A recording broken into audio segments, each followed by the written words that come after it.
আসসালামু আলাইকুম। মম cooking studio চ্যানেলের পক্ষ থেকে আপনাদের সবাইকে জানাচ্ছি আরও একবার আন্তরিক শুভেচ্ছা এবং অভিনন্দন। ফ্রেন্ডস, আপনারা নিশ্চয়ই সবাই খুব ভালো আছেন। আজকে অন্যরকম একটি রেসিপি নিয়ে চলে আসলাম। আজকে তৈরি করে দেখাবো স্ট্রবেরি ভ্যানিলা আইসক্রিম। কিন্তু আমি এখানে কোনো ক্রিম ব্যবহার করব না, ঘরোয়া কিছু উপকরণ দিয়েই আমি এই ভ্যানিলা আইসক্রিমটা তৈরি করব। তো চলুন দেখে নেওয়া যাক রেসিপিটা। এই জন্য আমি প্রথমে এখানে ময়দা দিয়ে দিচ্ছি 4 চামচ পরিমাণ।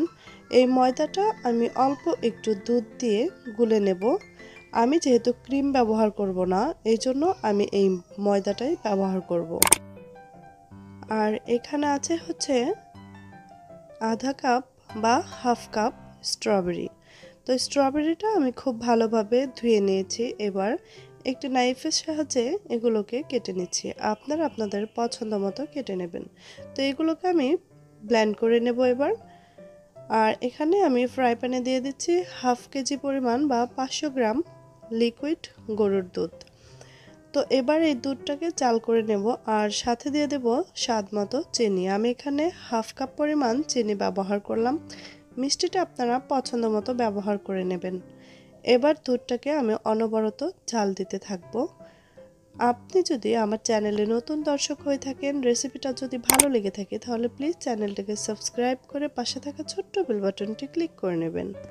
তো আমি সেই গুলে রাখা ময়দাগুলো দিচ্ছি আর দেখুন খুব ভালোভাবে কিন্তু একটি হ্যান্ড হুইক্স করে ফেটে নিতে হবে। তো এবার নিচে যেন লেগে না যায়, সাবধানতার সাথে কিছুক্ষণ রান্না করে নিতে হবে। রেসিপিটা ভালো লাগলে একটি লাইক অবশ্যই দিয়ে যাবেন, কারণ আপনাদের একটি লাইক আমাকে অনেক দূর এগিয়ে নিয়ে যেতে সাহায্য করবে। তো দেখুন অনেকটাই কিন্তু ঘন হয়ে এসছে। এবার আমি চুলা থেকে নামিয়ে নেব আর এটাকে ঠান্ডা করে নেব।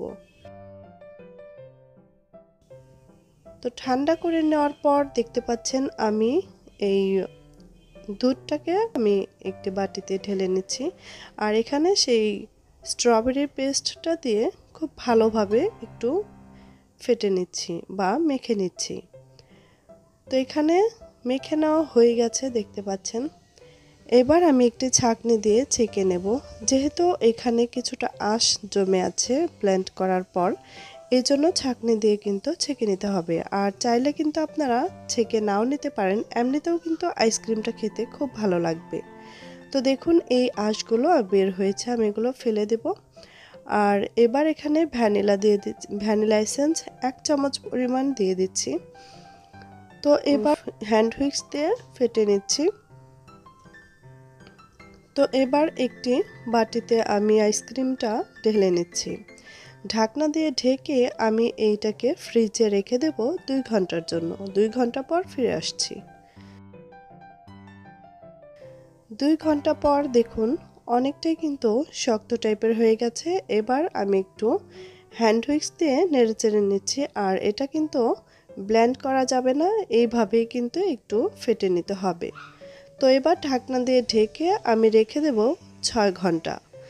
তো 6 ঘন্টা পর দেখুন আইসক্রিমটা কিন্তু একেবারে তৈরি হয়ে গেছে আর এটা খেতে কিন্তু অসাধারণ। আর এটা যে ক্রিম ছাড়া আইসক্রিম, আপনি যখন খাবেন তখন কেউ বুঝতেও পারবে না।